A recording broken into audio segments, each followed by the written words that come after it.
Num país como o Brasil, com tantas diferenças, cores e sabores, podemos reclamar de muitas coisas, menos de nossa generosa biodiversidade. Milhares de espécies conhecidas na flora e outras sendo descobertas. Aqui é proibido reclamar do mato e do pomar. Apesar de tanta variedade, o consumo interno ainda é baixo. Uma pesquisa feita pela Confederação da Agricultura e Pecuária do Brasil aponta que menos de 20% dos brasileiros ingerem a quantidade mínima de frutas recomendada pela Organização Mundial da Saúde, 400 gramas por dia. Laranja, limão, uva, melancia, morango e tantas outras espécies. O pomar não tem fim. São alimentos que a gente encontra em qualquer esquina. Mas e essas aqui? Você sabe dizer quais são? O Meio Ambiente por Inteiro desta semana revela o mundo das frutas raras. Fruta rara é aquela que corre risco de ser extinta ou é simplesmente desconhecida pela maioria das pessoas. Meu amigo, existem dezenas de espécies deliciosas que muita gente não conhece. Talvez conheça de ouvir falar, mas comer que é bom, ainda não. Frutas, do ponto de vista jurídico, são considerados bens móveis, então a base do estudo disso está no Código Civil Brasileiro, que leva em consideração essa primeira classificação. Mas como as frutas e os frutos são produtos naturais de flora, naturalmente a gente trabalha com a questão da preservação dessa espécie, seja ela uma espécie protegida por lei, porque já está em extinção, e geralmente é assim, ou uma árvore plantada para fins comerciais. Para explicar melhor esse assunto, nossa reportagem foi conferir de perto a Feira da Ceasa do Distrito Federal, que acontece sempre aos sábados pela manhã. Tem uma fruta nativa do Cerrado que provavelmente você não vai encontrar em mercado nenhum do Brasil. É essa aqui, ó, a cagaita. Já ouviu falar? Seu Francisco, as pessoas passam e perguntam dessa fruta porque muita gente não conhece ainda, né? Muita gente não conhece. Muitos perguntam, outros já conhecem, mas a maioria do candangro propriamente dito quase não conhece essa fruta. E o que se faz com essa fruta, hein? Se faz suco, se faz chá, se come ela crua. Seu Francisco tem 71 anos, nasceu em Anápolis, interior de Goiás. Há 6 décadas ele está envolvido com a agricultura familiar. O aprendizado é herança de família. Na propriedade dele são cultivadas dezenas de espécies de frutas. O piqui a gente já consegue encontrar no mercado, mas tem muita gente, por incrível que pareça, que nunca comeu piqui, né, seu Francisco? Tem muita gente que nunca comeu e às vezes não conhece. Por exemplo, isso é mais típico da culinária goiana e mineira, O piqui no Goiás é típico. Em Goiás é amor ou ódio? É amor ou ódio, é arroz com piqui, é frango com piqui. Quem detesta não sabe o que está perdendo. Palavras de um goiano que sabe o que diz. Isso aqui é o quê? Esse é a mangaba.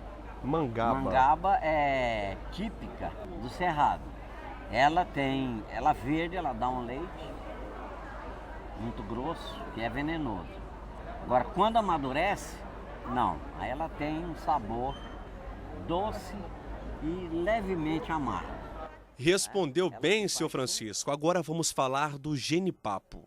Os índios, da região nossa, da Araguaia, usavam muito ela, usam ainda, para fazer vinho, fazer licor.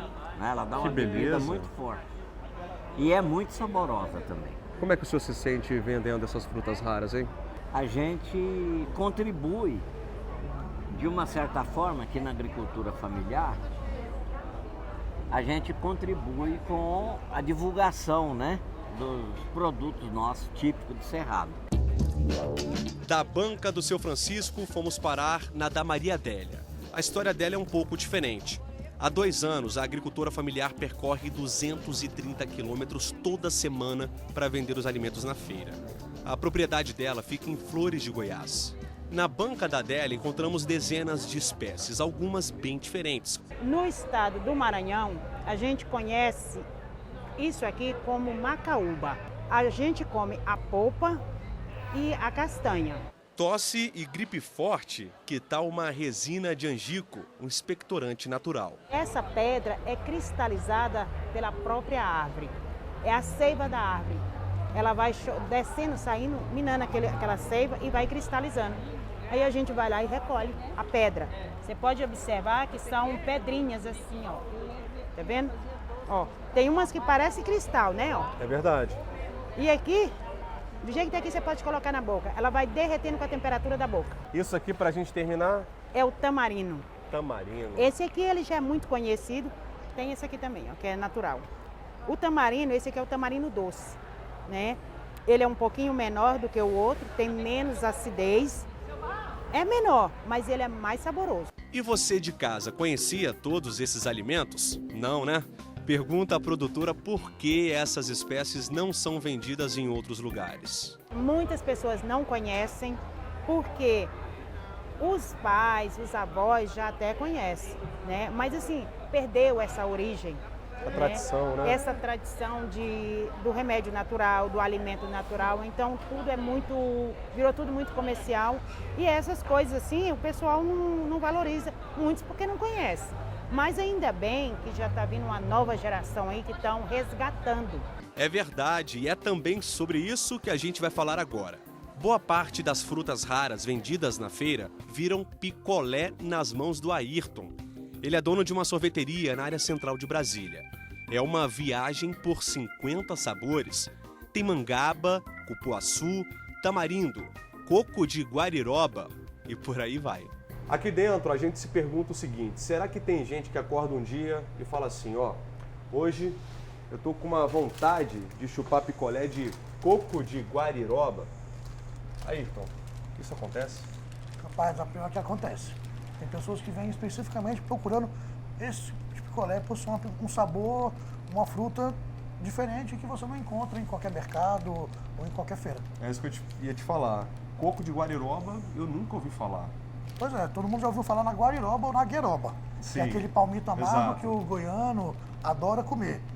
E esse é um coquinho que dá naquela palmeira, que por ser diferente, muitas pessoas vêm justamente para procurar saber qual o sabor, como é que é feito. Qual que é o seu preferido?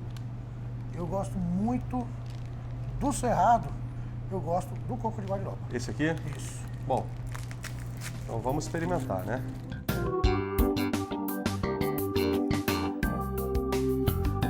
Sensacional. Se você tiver oportunidade, fica a dica, viu? Coco de guariroba. Ah, tem mais um detalhe. O palito é de madeira de reflorestamento. E como a proposta é ser mais sustentável, eles viram decoração da loja e até lixeira. No próximo bloco, conheça o produtor que tem mais de 1.400 espécies raras plantadas em seu sítio. O repórter Bob de Souza conta a história do Elton, um colecionador de frutíferas em Campina do Monte Alegre, interior de São Paulo.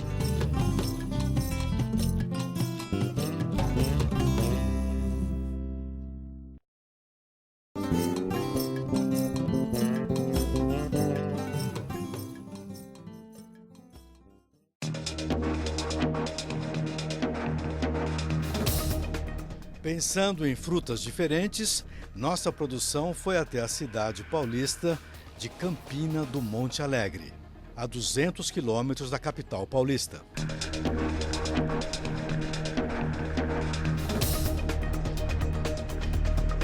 Esse pedaço de terra tem 5 hectares e nome autoexplicativo: Sítio das Frutas Raras.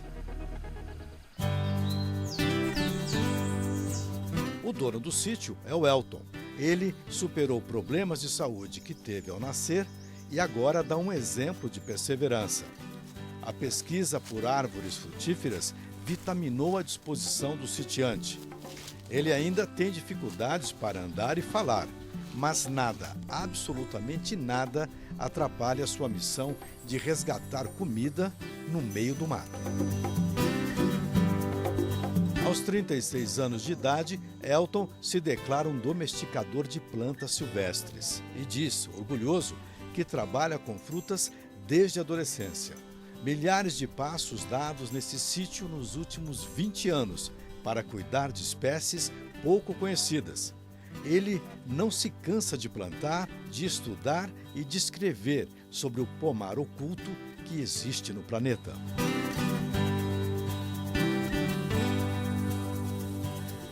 Tido como o maior colecionador de frutas do mundo, Elton já plantou 1.400 espécies aqui, vindas de todos os continentes. Vários desafios superados ao longo da vida de frutólogo. Um deles o marcou para sempre. E bem-humorado, ele se lembra que ouviu falar de uma fruta de nome muito estranho, saputá. Então fui procurar e achei num dicionário antigo que falava que saputá era uma frutífera silvestre ou nativa do Brasil. Daí, ao ver esse dicionário, vi nomes de muitas outras frutas que eu nunca tinha ouvido falar, não conhecia. Elton nunca mais abandonou a pesquisa por frutas desconhecidas. Ele sabe de cor os nomes de todas as espécies trazidas de outros continentes para o Brasil, desde 1500. Imagine que as delícias mais comuns do mercado vieram de milhares de quilômetros de nosso país, do outro lado do mundo. A banana, por exemplo, veio da Índia. E com tanta importação, as frutíferas nativas caíram no esquecimento dos europeus e dos brasileiros. Pera, melão, melancia, uva, todas essas são exóticas. A importação de frutíferas tinha uma explicação simples: preconceito em relação a tudo o que havia de bom na flora da nova colônia portuguesa. Eles achavam que aquilo é veneno. Daí ficou essa cultura atrofiada do Brasil com as frutas exóticas, encobriu as frutas que a gente tem aqui. Pessoas como Elton agem como guerreiros da natureza. Resgatam o que a terra produz de melhor. Apesar do avanço das pesquisas e do registro de 4.000 espécies brasileiras, ainda pensamos que o fruto do mato faz mal à saúde. A floresta esconderia uma espécie de pomar proibido. Todo o sabor que você já conhece na vida, existe uma fruta com aquele sabor. Todo doce que você já experimentou, existe uma fruta que tem o sabor daquele doce. Agora, vamos dividir com você outra lição que aprendemos com o incansável Elton. Existe uma fruta rara, conhecida por mudar o gosto daquilo que é azedo, ácido. A frutinha é vermelha. Não faz chover, não, mas é chamada de fruta do milagre. A mágica da mudança de sabor é provocada por uma proteína conhecida como miraculina. Temos mais novidades. O pomar do Elton é forrado por amendoim. O tapete verdinho gera nitrogênio natural, que é aproveitado pelo solo, como adubo. Tudo é orgânico. Aí, o resultado não poderia ser melhor. A cobertura deixa a temperatura da terra a 22 graus centígrados. Já ouviu falar da flor de mamorena? E do frango vegetal? Frango sem asas? Sim, é a jaca, que pode ser servida cozida e com sal. Pitaia, fruto dos cactáceos. Pitanga e tantas outras superfrutas ricas em nutrientes, todas nativas do Brasil. Esta aqui é a Sorocaíba. Imagine, ela deu nome à cidade de Sorocaba, a 90 quilômetros da capital de São Paulo. Temos também a urumbeba. Lembra a pitaia. E o abacaxi do Cerrado, hein? É assim, puxado para o vermelho. Quer mais? Anote aí. Guapuriti. E a azedíssima longana. E claro, temos também a guarirobataia. E como o pomar está ficando muito doce, que tal mudarmos um pouco o sabor, hein? Sabia que existe uma fruta salgada? É isso mesmo, guarimi. E tem gosto único. Conta pra gente, Elton. Ela tem gosto de carne seca. Um fruto com gosto salgado. Essa é a vida do Elton.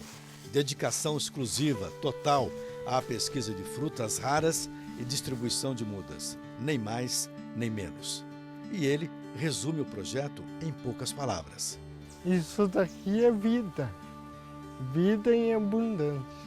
Se todo mundo pudesse plantar uma fruta, plantar uma árvore e poder ver que a vida não é só ganhar dinheiro, o mundo seria outro.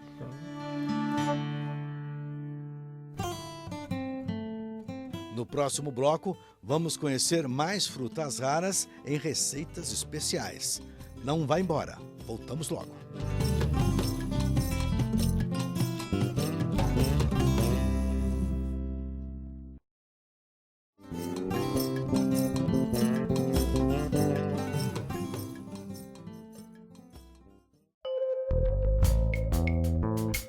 Continuamos a falar de frutas raras nesse bloco. E quando a pesquisa se aprofunda, descobrimos que a horta de fundo de quintal também é parte do mundo das raridades. É aqui que Ana Paula escolhe o que vai mostrar para os alunos de gastronomia do Instituto Federal de Brasília. Note que os pneus revelam o cuidado que ela tem com a reciclagem, o reuso de produtos que não podem ser descartados na natureza. As raridades na gastronomia só podem existir em uma terra cuidada, limpa.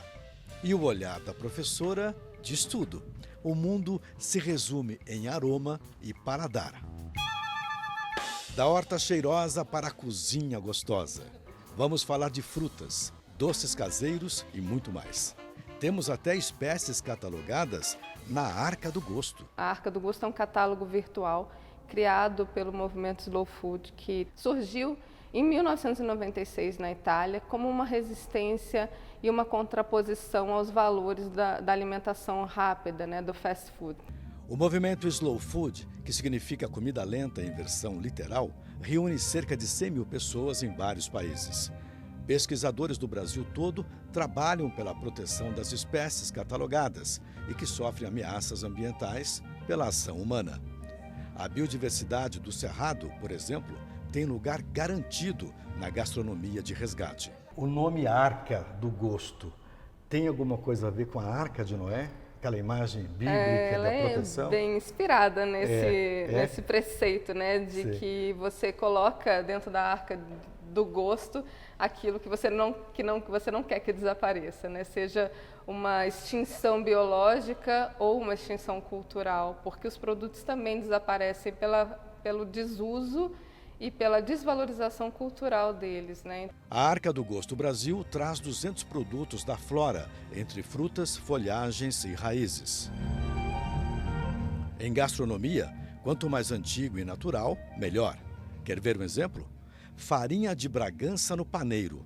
Já ouviu falar? Essa técnica artesanal aqui de embalar a farinha no paneiro, na folha de guarimã, ela está viva pela resistência de alguns mestres farinheiros. Esse paneiro é obra de um mestre paraense, conhecido por Bené. Temos de lascas de bambu às folhas de guarimã, que formam a parede de proteção interna. Aqui dentro está cheio de farinha. Está cheio de farinha de mandioca curioso, e de farinha d'água, Eu balanço e não acho que tem farinha. A gente pode furar isso aqui para ver se tem farinha? Pode. Como é que funciona a embalagem? Aí, o seu Bené, ele, quando você compra diretamente dele, ele ensina você a furar. Quanto tempo que essa farinha pode ficar estocada aqui depois de torrada e tal? Uma farinha mais dura, né? É, farinha d'água, Ela não tem prazo de validade, não. Ana é mestre em turismo e doutoranda em desenvolvimento sustentável. Sua pesquisa relaciona biodiversidade, ecologia e gastronomia. Os cozinheiros se transformam em guardiães da cultura dos povos pelo sabor. Os chefes de cozinha hoje no Brasil e no mundo todo sabem e têm uma grande responsabilidade na inserção de produtos da nossa biodiversidade para que os consumidores, por meio dessa mediação, da técnica, da apresentação dos pratos, da descoberta de novos aromas, de novos sabores, e os comensais fiquem encantados. E se a ideia é encantar, vamos falar de frutas do mato. Vamos comer o que o lobo come. O que é isso aqui, Ana? Isso é um fruto muito tradicional, consumido por comunidades tradicionais aqui no Cerrado, mas principalmente pelo nosso lobo-guará. Sim. Eles são frutos atrativos pela fauna, é a lobeira. Mais de 11 mil espécies do Cerrado estão ameaçadas de extinção pela destruição do bioma. A floresta já perdeu mais da metade de sua configuração original e a outra parte é pressionada pela expansão agrícola. A luta é manter o Cerrado em pé. Abrir aqui um pouquinho, Ana, dá licença. Claro. Perfume, o que é isso? Isso é a castanha de baru. Castanha de baru. Que tá aqui, né? Ela em natura. In natura. Isso. Tudo aqui tem muito perfume, né? Tem, o Cerrado é impressionante. incrível, né? Isso aqui lembra um pouco baunilha, né? A castanha, ela lembra uma erva de tempero, né?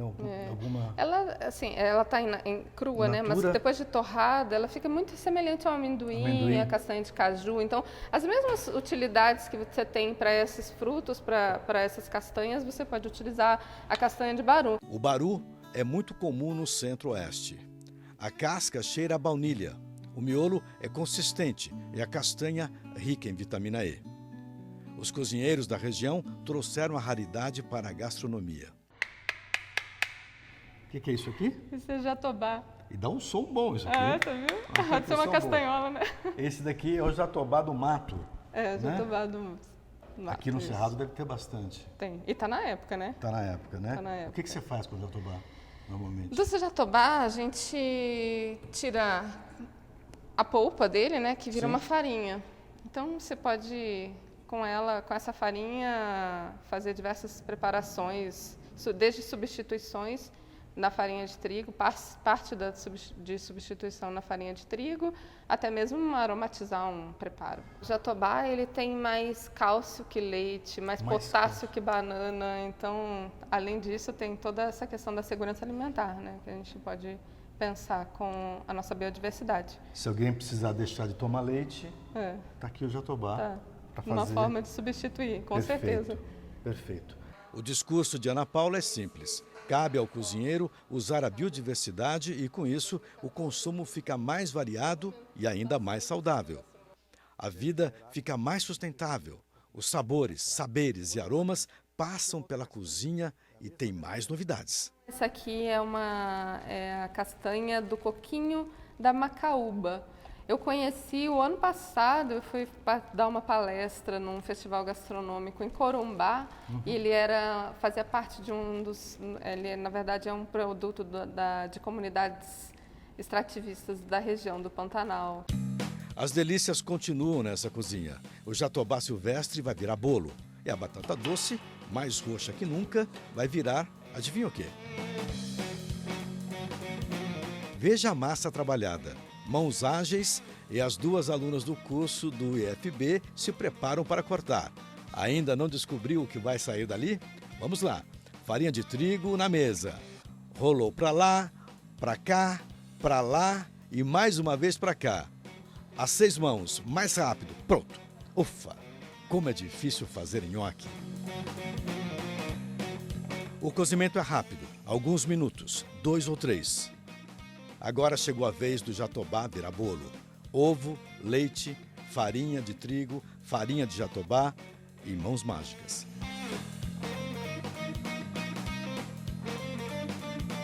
"15 minutos depois, tudo está pronto. O bolo assado a 160 graus. Bom, nós vimos o preparo desse bolo. Levou jatobá, 16 minutos no forno, a 160 graus. Bacana. Acabamento com mel, um mel especial. Esse daqui é um nhoque. A cor desse nhoque é muito fantástica, né? Muito bonita, né? A gente não está acostumado a ver essa cor no prato, né? Pois é. Isso é feito com batata doce. Batata doce roxa. E aquela batata doce que é bem tradicional da nossa memória, pelo menos da minha infância, do doce de batata doce roxa, né? Eu acredito, né, que uma das melhores formas de você conhecer um destino, além de você visitar aqueles atrativos turísticos clássicos, como você ir a Paris e visitar a Torre Eiffel, é você degustar esse destino. Então, comer no destino, eu acredito que é uma das melhores formas de conhecê-lo. Isso quer dizer o seguinte, se alguém vier ao Brasil e comer um bolo de Jatobá, não vai esquecer nunca mais, né? Não vai esquecer nunca mais que teve no Cerrado. E o Meio Ambiente por Inteiro fica por aqui. Se você quiser rever este e outros programas, visite o nosso site tvjustiça.jus.br. E se quiser fazer uma sugestão, mande um e-mail para a gente, meioambienteporinteiro@stf.jus.br. Até a próxima!